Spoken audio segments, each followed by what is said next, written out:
loud, let's go! Back that ass up! You heard him. Get loud, light it up. This is the Blitz, and this week we're covering Pitman High as it hosts Cosumnes Oaks of Elk Grove. The Pride are 1-0 and the Wolfpack are 0-1. Pitman coming off a great win against Central Valley of Series, but they are at a disadvantage.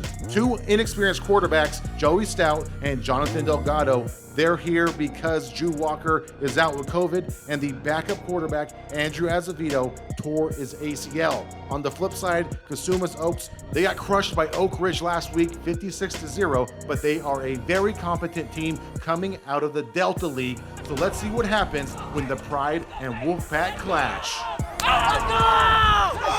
on the Friday night highlights. Hot start for the Wolfpack. Quarterback Randir Malhi and a booming pass to Miles McFarland. He's down at the 30-yard line, but the sizzle does fizzle just for a second because 2 plays later, Dylan Freeman interrupts with an interception. A great play for the Pride, but in the end, it doesn't really matter because Joey Stout puts the ball on the ground. Anthony Watkins scoops the fumble and he's down at the 9, and that's where Malhi connects with Mason McFarland. Look at that pass out of the backfield. Sweet catch, soft hands. That's good for 9 yards, and then you tack on a penalty, and that makes this that much easier. That's a quarterback sneak for a touchdown, and at 6:45, the Wolfpack are up early. But hey, Joey Stout, remember that name. He's going to be coming up a lot this game, and right now, he's fielding a kick. He has great vision, he has tremendous speed, and he's pretty tough. He brings the ball all the way down to midfield, but a penalty will bring that back. And unfortunately for Stout, he didn't train to be a quarterback. Sophomore Isaac Duran nabs the interception, and he returns it 24 yards for the touchdown. And midway through the first, Cosumnes Oaks is already up by 2 scores. And after a 5-and-out for the Pride, it's time for the Wolfpack special teams to shine. Jared Cuenga, he gets the ball and he takes it 30 yards down the sideline, all the way to Pitman's 39-yard line. And that takes us into the second quarter where the Pride defense, they show up just a little bit. This is Pitman's Alex Rodriguez with a clutch sack. He's not letting go, but that's only momentarily, just a hiccup, because Malhi on the next play hits Jeremiah King with a short pass, and then King, he does the rest. A 47-yard gain down into the red zone. The passing attack continues with a 15-yard pass to Mason McFarland. No, doesn't quite get in there, down at the 1, and that opens the door for sophomore Brandon Lambert, who punches it in. Cosumnes Oaks is pouring it onto the Pride. But the Pride offense wakes up on their 4th possession here with a run by Matthew Bersega, first down. And then Joey Stout flexes his throwing arm with a 5-yard pass to Jose Zamora. And then Stout picks up the first down himself from the quarterback position with a 14-yard run on the far side of the field. And finally, this 12-play, 63-yard drive is capped with a 2-yard touchdown by Stout from the running back position this time. And so Pitman trails by 15 after a missed PAT. There's only a couple minutes left in the first half, and Malhi wants another touchdown for his stat sheet, and it looks like he's going to get it. Duran with a sideline catch and fast feet. He must be a dancer, folks. It looks to be a 65-yard touchdown, but the flag calls it back, and the drive continues later with a 19-yard pass to Miles McFarland, and that's followed by a screen pass to King, who breaks the tackle attempt and takes the ball 26 yards down to the Pitman 4-yard line. And with only seconds on the clock, Malhi takes the snap and searches for a receiver. Will he find one? He will not. Instead, Rodriguez racks another sack, and just like that, the score remains 21-6 at halftime. Now, before we continue with the highlights, let's recognize our sponsor, Realtor Michael Rocha. Are you a buyer looking for that perfect home? Are you a seller wanting top dollar for your home? No matter what your real estate goals are, if you're looking to win in this real estate market, Michael Rocha is the realtor for you. So contact Michael Rocha today at 209-485-5228. You can also find him online on Instagram and on Facebook. We pick up with the Wolfpack's first possession of the second half, and Malhi picks up where he left off. A sweet 47-yard pass to Elias Weather, and he's down near the 10.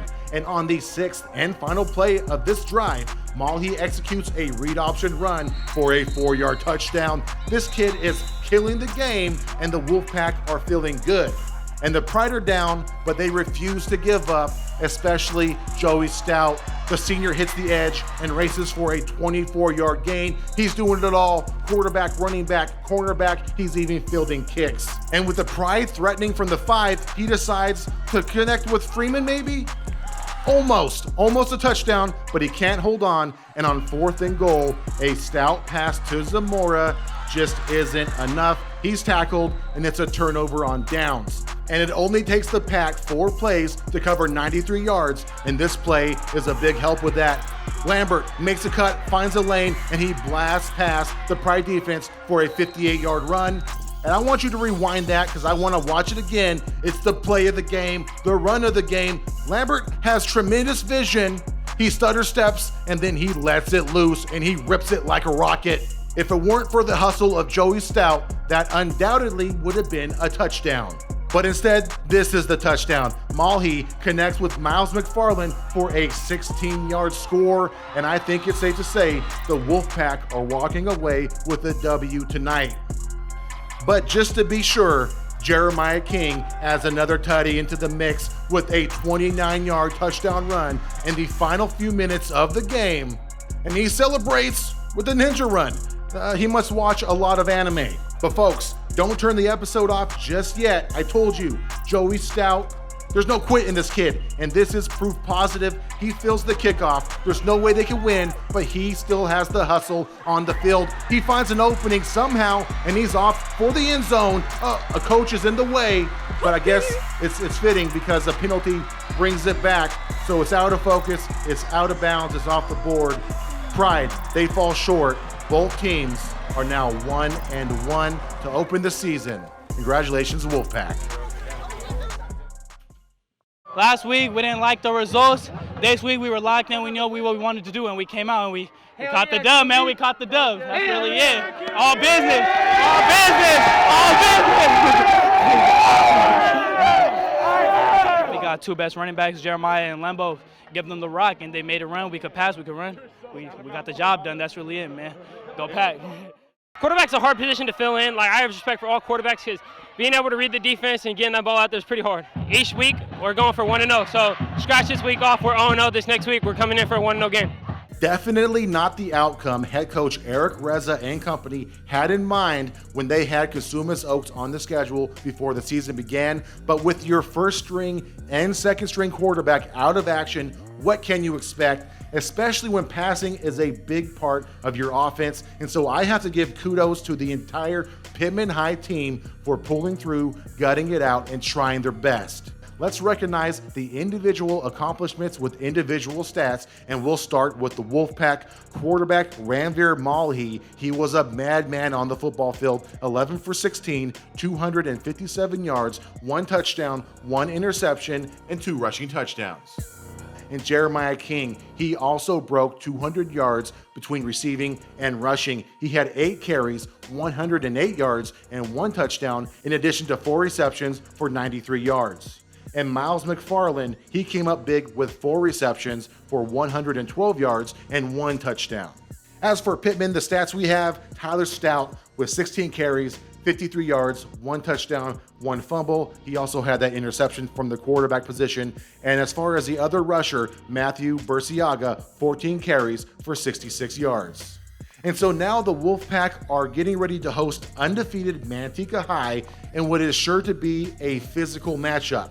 As for Pitman, they are traveling. They'll be on the road to face Patterson High, who just lost to Manteca 45-10. And so these two teams are both 1-1, and they're eager to get back into the winners column, no doubt. We'll catch back up with Pitman for Harvest Bowl action on September 30th. That is always a great game. As for us, we're going to be covering their Harvest Bowl opponent, Turlock High, next week as they host Central. Now, Turlock upset and shocked with a win against Rockland High in their opening week, but they did fall short this past weekend against Clovis West, and so we'll see how the Bulldogs bounce back at Joe Debley Stadium next week. Now, before I sign off, I'd like to give a big thanks to Chris Correa for keeping the stats and providing me with additional info for this episode. You can read his game story and his perspective of the game at turlockjournal.com, the same place you can find this and all other episodes of The Blitz. You can also follow us on Instagram, Facebook, and Twitter if you follow at Turlock Journal. So until next week, when we bring you action from the Turlock High versus Central High game, I'm Frankie Tovar. Thank you for watching The Blitz.